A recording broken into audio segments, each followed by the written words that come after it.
नमस्कार. अस्सल मराठी किचनमध्ये तुमचं स्वागत आहे. तर आज आपण बनवणार आहोत 2 प्रकारचं कैरीचं पन्हं.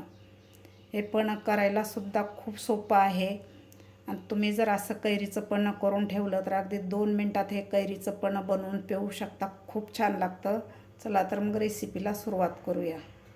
कैरीचं पन्हं बनवण्यासाठी मी इथं 2 कैऱ्या घेतलेल्या आहेत. या कलमी कैऱ्या आहेत. हे कमी आंबट असतात आणि याला गूळसुद्धा कमी लागतो आणि चवीलासुद्धा खूप छान लागतात. तर आज आपण 2 प्रकारचं पन्हं बनवणार आहोत. तर मी एका कुकरमध्ये हे कैऱ्या घालून घेतलेल्या आहेत. यापुरचं देठ काढून घेतलेलं आहे. याचा चीक वगैरे काढून घेतलेला आहे मी. आता यामध्ये मी अर्धा ग्लास पाणी घातलेलं आहे. आता याला झाकण लावून आपल्याला 3 शिट्ट्या करून घ्यायच्या आहेत. अशा प्रकारे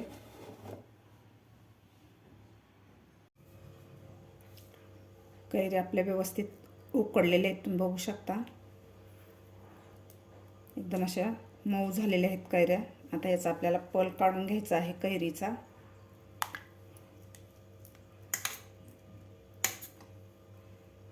एका चमच्यानं आपल्याला हे पल सगळं काढून घ्यायचं आहे.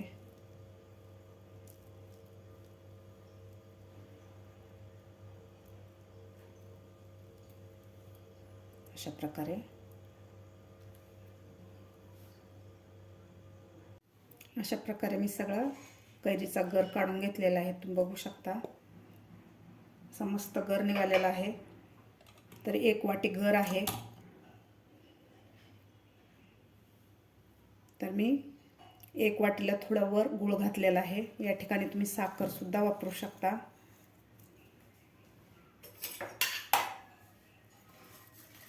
गूळ मी एकदम असा बारीक कापून घेतलेला आहे, त्यामुळे लवकर विरघळला जातो. आता व्यवस्थित आपल्याला यामध्ये मिक्स करून घ्यायचं आहे.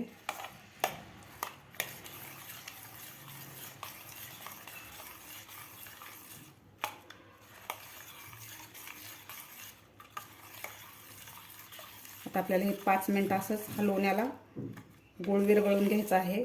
हवं तर तुम्ही मिक्सरमधून सुद्धा काढून घेऊ शकता, पण मिक्सरमधल्यापेक्षा तुम्ही असं जर ठेवलं तर हा कैरीचं या प्रकारे केलेलं पण खूप छान लागतं. आता आपण हे एका चाळणीमध्ये गाळून घेणार आहोत.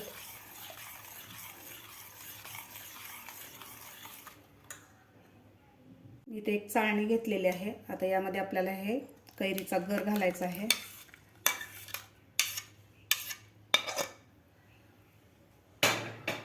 आता व्यवस्थित आपल्याला ह्या चाळणीमध्ये गाळून घ्यायचं आहे.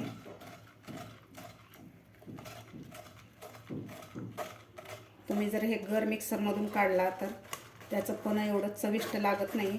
अशा प्रकारे तुम्ही गाळून घेतला तर त्याचं पन्हं खूप छान लागतं आणि असं गर निघाल्यासारखा निघतो.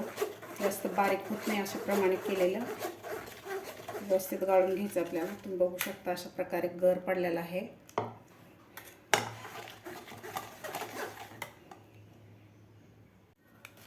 अशा प्रकारे कैरीचा गर मी गाळून घेतलेला आहे. तुम्ही बघू शकता चाळणीमध्ये काही राहिलेलं नाही.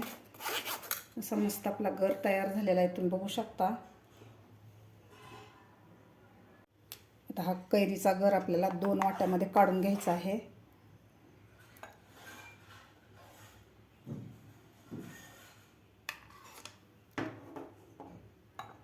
अशा प्रकारे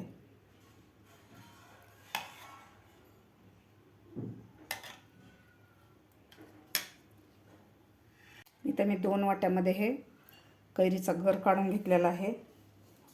आता एका वाट्यामध्ये आपल्याला घालायची वेलची पूड,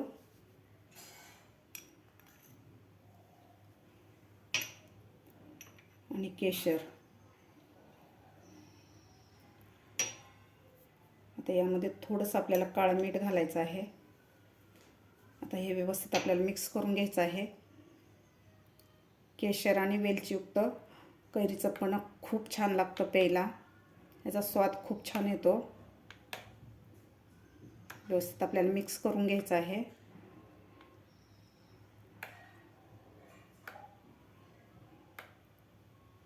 व्यवस्थित मिक्स करून घेतलेला आहे. हा पहिला प्रकार आपला तयार झालेला आहे कैरीच्या पन्ह्याचा. आता आपण दुसरा प्रकार बघणार आहोत. दुसऱ्यामध्ये आपल्याला घालायचं आहे भाजलेल्या जिऱ्याची पूड, मी जिरे भाजून त्याची पूड करून घेतलेली आहे. इथं मी घेतलेली आहे काळ्या मिऱ्याची पूड,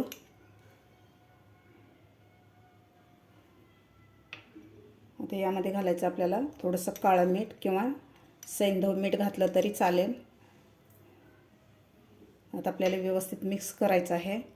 हा दुसरा प्रकार आपला तयार झालेला आहे. हे सुद्धा खूप छान लागतं हे कैरीचं पण अशा प्रकारे केलेलं. तुम्ही एका काचेच्या बरणीमध्ये हे स्टोअर करून 1 महिनासुद्धा तुम्ही हे कैरीचं पण पटकन अगदी 2 मिनिटात तयार करून पिऊ शकता. आता यापासून आपल्याला पन्ह बनवायचा आहे. इथे मी 1 ग्लास घेतलेला आहे. यामध्ये आपल्याला घालायचं आहे माठातलं थंडगार पाणी घालायचं आहे.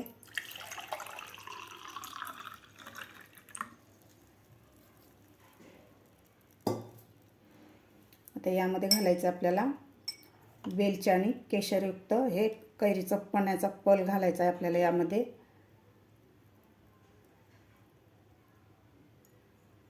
तुमच्या आवडीप्रमाणे कमी अधिक करू शकता.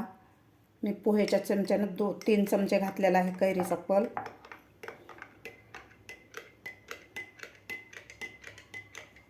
याला व्यवस्थित मिक्स करून घ्यायचं आहे.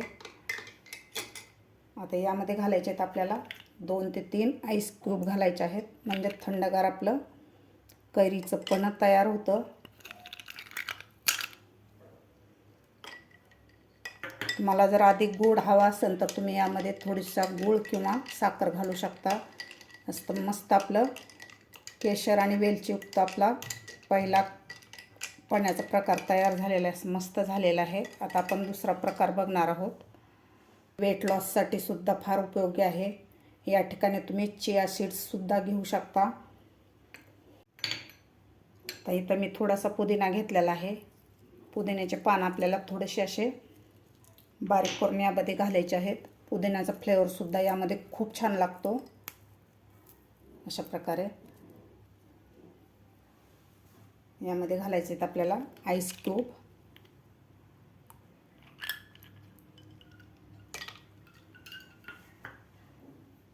दोन प्रकारचं आपलं कैरीचं पन्ह तयार झालेलं आहे. तुम्ही बघू शकता. प्यायलासुद्धा खूप छान लागतं आणि उन्हाळ्यामध्ये आपल्या शरीरातली उष्णतासुद्धा कमी होते आणि शरीराला थंडावा देते.